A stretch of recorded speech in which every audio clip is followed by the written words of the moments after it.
bienvenue dans ce nouveau vlog.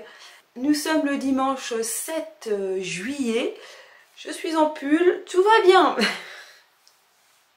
Je vous ai pas pris pendant une semaine, logiquement j'aurais dû commencer mon vlog la semaine dernière. La semaine dernière j'ai fait une très belle rencontre de deux personnes super adorables. Je vous mettrai des petites photos à la fin de ce vlog. Oh, le teaser de ouf. Mais j'avais envie de vous parler aujourd'hui de qu'est-ce que j'ai fait aujourd'hui à part aller voter. Eh bien j'ai été jusqu'à Landerneau voir l'exposition sur Henri Cartier-Bresson, ce photographe photoreporter de l'après-guerre, on va dire ça comme ça. C'était extrêmement sympa. Alors c'est la première fois que je faisais une expo seule. Déjà je suis arrivée une demi-heure avant parce que je me suis dit ouais, vu que c'est Henri Cartier-Bresson on va avoir plein de monde, ouais, j'ai pas réservé de place, je vais avoir la queue. La dernière fois que j'ai été au fond Édouard Leclerc à Landerneau, je me suis tapé 20 minutes de queue, donc je me suis dit là j'en tissais un peu, je vais prendre de l'avance et il y avait personne. Voilà.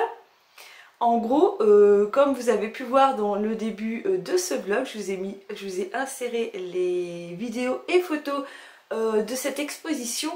Et bien, il y avait clairement, les salles étaient quasiment vides parce que je suis arrivée, j'ai laissé deux personnes passer devant moi.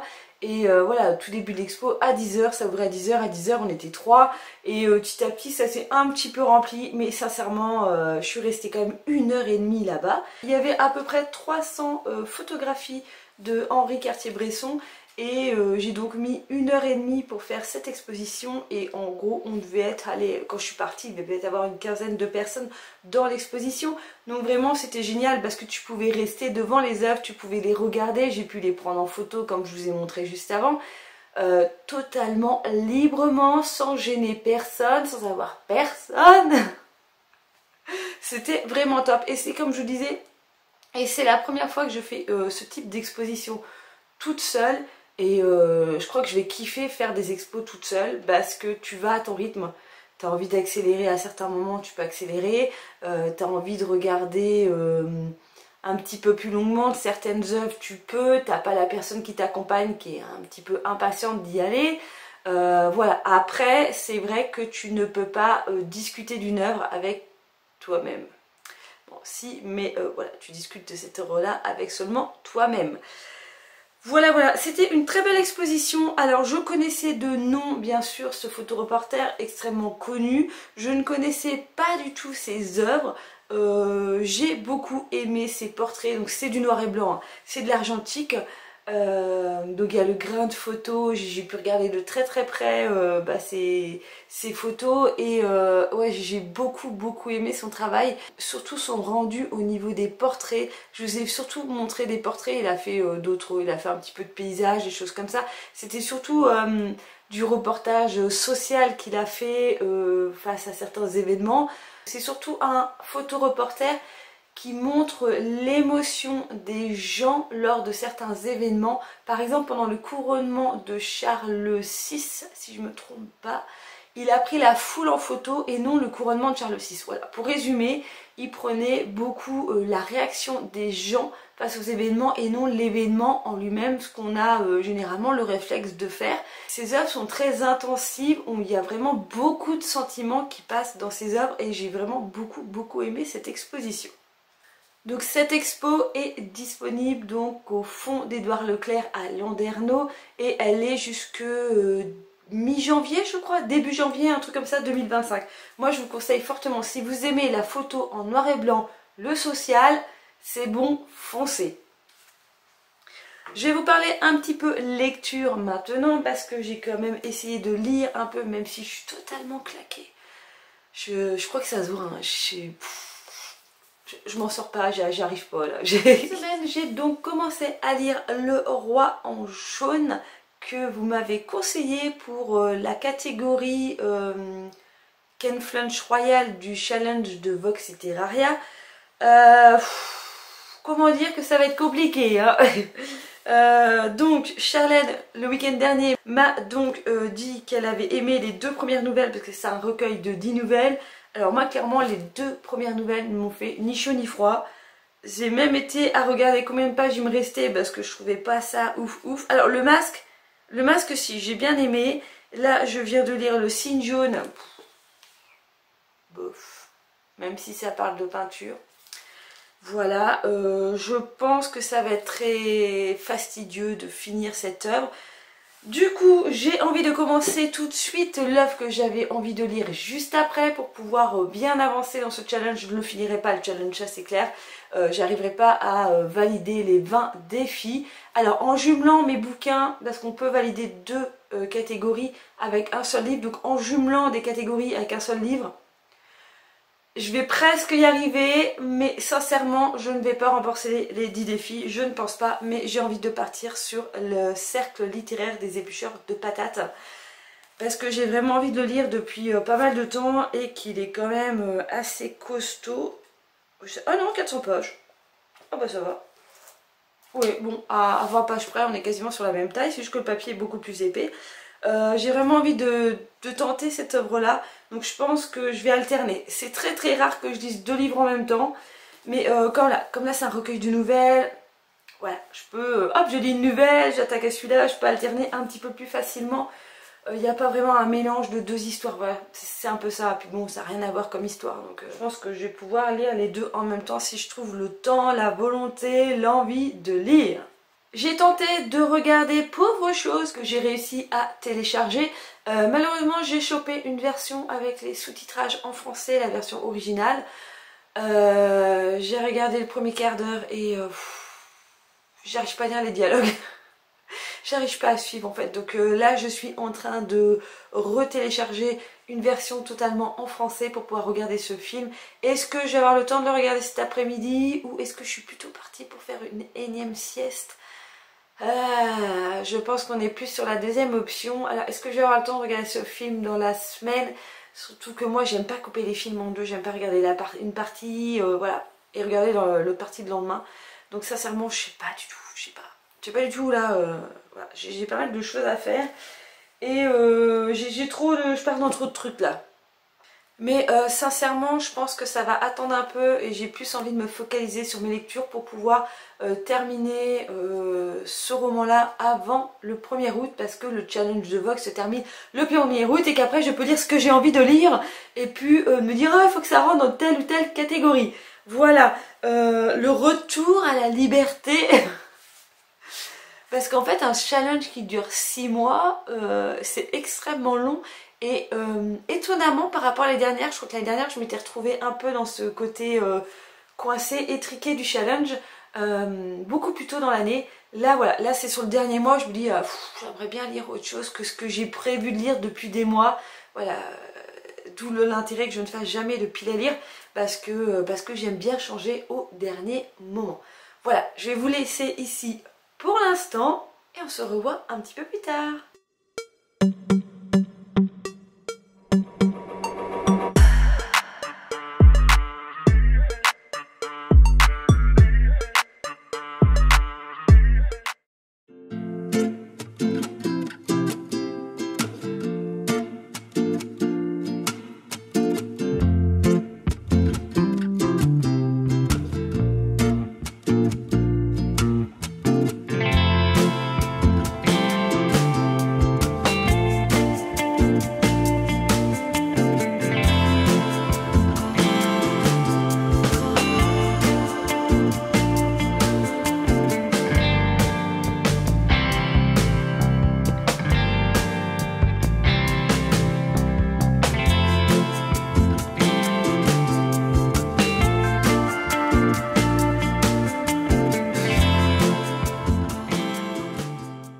Hello, je reviens vers vous pour un petit suivi lecture sur cette lecture-ci.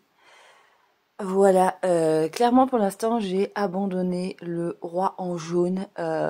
J'adhère pas du tout, je m'emmerde royalement. Malgré que chaque histoire, il y a quand même un lien en fait un petit peu entre elles. L'histoire de ce livre, l'histoire de ce symbole jaune, bon là il y a tout un délire, mais j'adhère pas quoi. Du coup bah j'ai attaqué le cercle littéraire des éplucheurs de patates. des amateurs d'épluchure de patates et de tourtes à l'épluchure de patates surtout.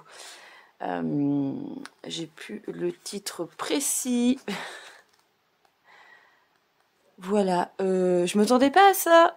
Ça se lit super rapidement. Déjà parce que les pages sont super épaisses dans cette édition. Et puis, il y a pas mal de pages, il n'y a que 3 lignes à lire, donc ça va vachement plus vite. Ce qui est très réconfortant. Et j'aime bien cette histoire de cet écrivain qui est un petit peu en perte d'inspiration, voilà, qui cherche un sujet à écrire. Et on lui raconte un peu l'histoire de cette île de Guernesey, cette île anglaise qui a été occupée par les Allemands pendant la Seconde Guerre mondiale.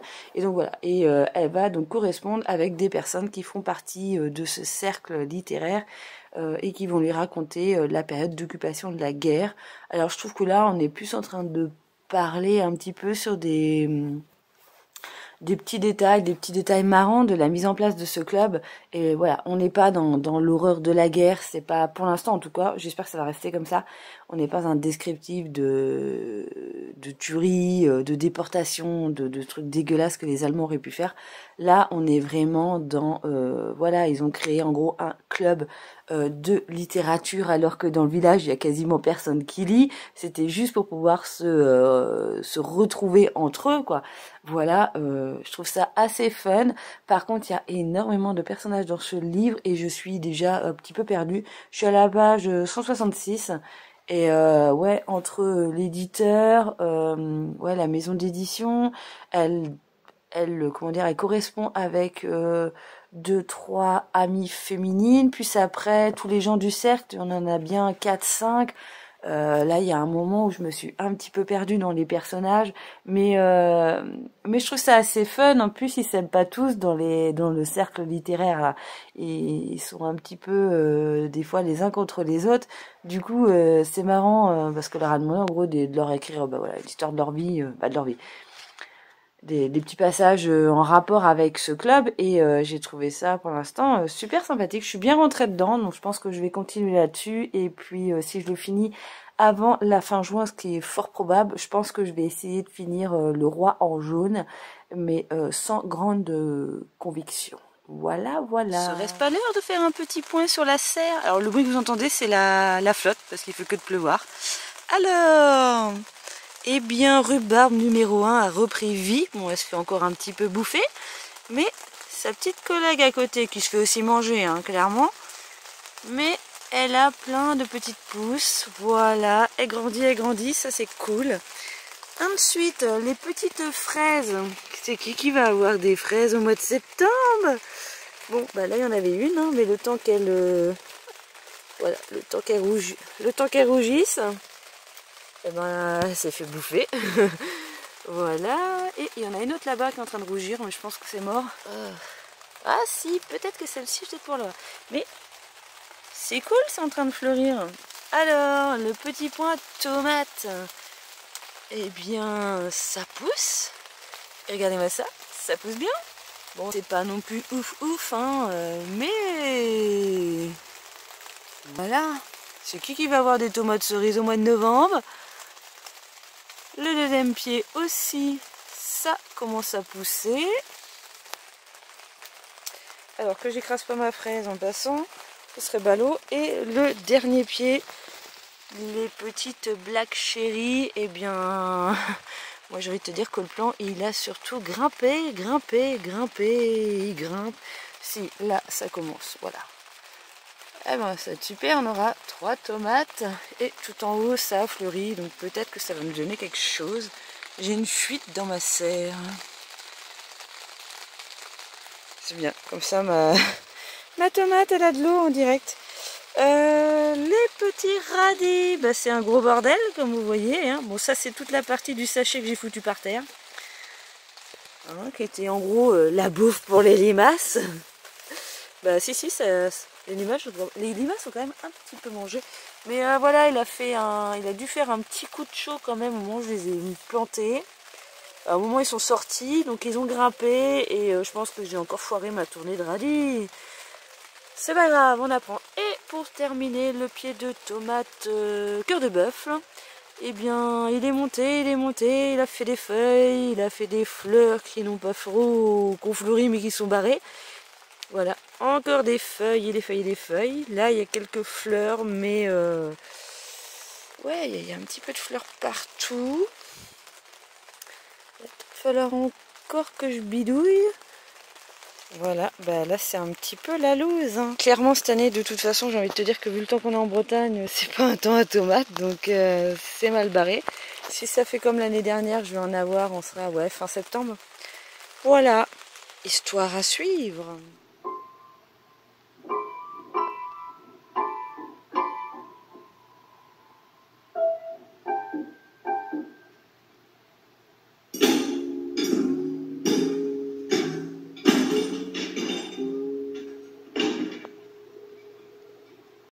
Je reviens vers vous car j'avais envie de vous parler du dernier film que j'ai vu, Pauvre créature, parce que j'avais pas eu le temps d'aller le voir au cinéma.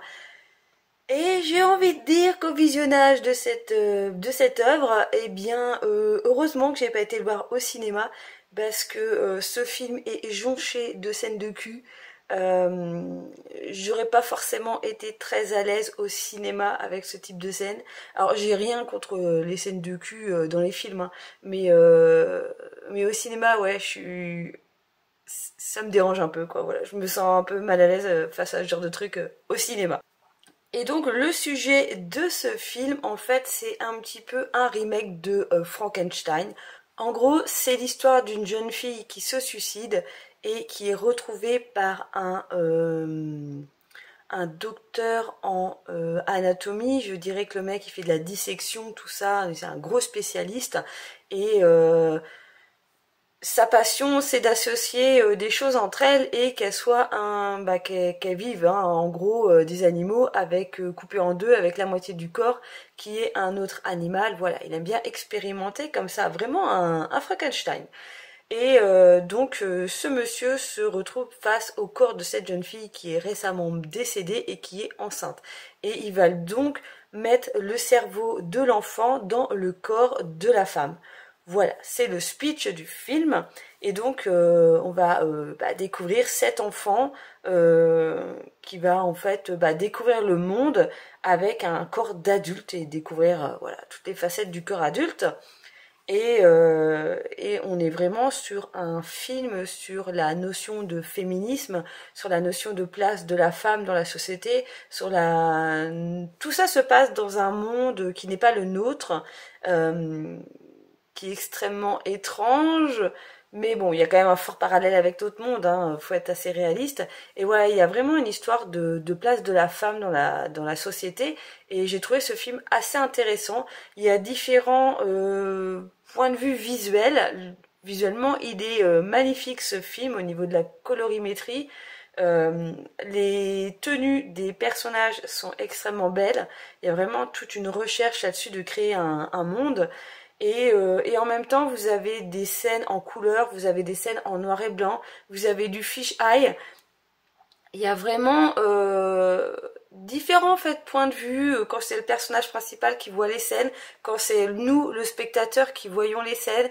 Il y a vraiment il y a plein de petites choses comme ça à voir dans ce film qui était extrêmement intéressant. Après, c'est pas non plus le best-seller de l'année pour moi.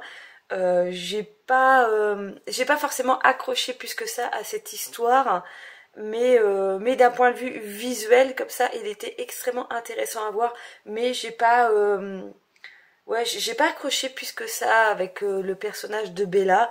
Euh, ouais, c'est vraiment une découverte du monde en tant que femme. Voilà, sur le positionnement de la femme dans la société, la bienséance, les mœurs, les valeurs. Voilà, c'est vraiment un mélange de tout ça.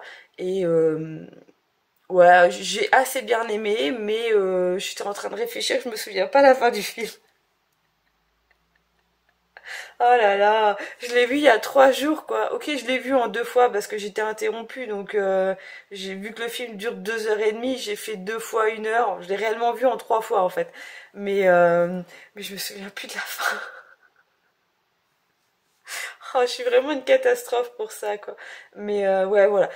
Je suis contente de l'avoir vu, mais je trouve pas, c'est pas un film il va me marquer visuellement, ça c'est sûr, mais après voilà, au point de vue de l'histoire, tout ça, c'est pas un film qui va me marquer.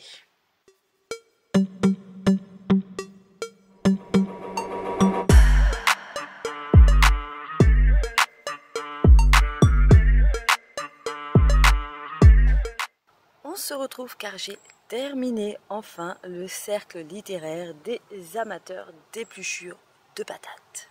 Qu'est-ce que j'en ai pensé? Eh bien, c'était une lecture plutôt agréable dans son ensemble, même si j'ai pas trouvé un grand intérêt à l'histoire. Voilà, on est avec Juliette, comme je vous ai dit, c'était une écrivain en perte d'inspiration, on va dire, qui va communiquer avec les gens de Guernesey. Avec tous ces membres du cercle littéraire et chaque membre va lui expliquer un petit peu comment c'est arrivé cette histoire de créer un cercle et quel était l'intérêt à chacun d'être dans ce cercle. Et voilà, et il y a un petit peu une histoire de vie entre les différents personnages. Alors dans ce bouquin, il y a énormément de personnages, il y en a qu'on voit qu'une fois. C'est avec donc du courrier, c'est une histoire épistolaire. Donc c'est voilà, un échange de courrier entre Juliette et les différents personnages de cette histoire. C'est sympa, la mise en ambiance est assez sympa, les personnages sont... On s'y attache un petit peu, c'est mignon, mais ça ne casse pas trois pattes à un canard, ça clairement. Il n'y a pas une réelle histoire en fait. Il n'y a pas une aventure non plus, c'est... tout se passe sur l'île, je trouve ça assez plat, je m'attendais vraiment qu'il y ait un dénouement et finalement ça s'accélère quand même pas mal arrivé aux 50 dernières pages du bouquin, mais pas au point, voilà, il n'y a pas une fin de ouf, clairement. Ce fut quand même une bonne lecture, hein. Je lui ai mis 13 sur 20 sur Livre Addict. Alors voilà, c'est pas non plus... un truc méga intéressant. C'est une bonne lecture, j'ai envie de dire, pour l'été, voilà. Je sais plus à quel moment de l'année était sorti ce livre, mais je sais qu'il avait fait voilà, il a fait beaucoup parler de lui, je le voyais beaucoup sur les réseaux et c'est ce qui m'avait donné envie donc de le lire, mais clairement ça s'arrête là. Je pense qu'il ne restera pas dans ma bibliothèque parce que sans plus quoi. L'histoire n'est pas ouf quoi, c'est vraiment une histoire de vie entre les différents personnages, histoire de un petit peu familiale, tout ça, de ce qui se passe sur l'île, mais il n'y a rien d'exceptionnel, il n'y a pas des gros bondissements insensés.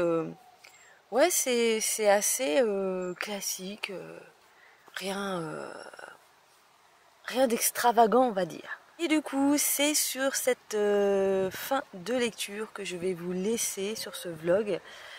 Clairement, je vous ai pas raconté grand chose ce coup-ci, parce que j'avais rien à vous raconter, donc j'avais pas envie forcément de meubler avec tout et n'importe quoi. Et sincèrement, ces 3 semaines-là sont passées assez vite. Moi déjà au boulot j'ai eu le festival des vieilles charrues, donc ça m'a pris un petit peu de temps, j'ai pas pu trop me concentrer sur du vlog. J'ai eu une semaine de passage à vide totalement, là j'ai une semaine où je suis assez occupée à faire d'autres trucs.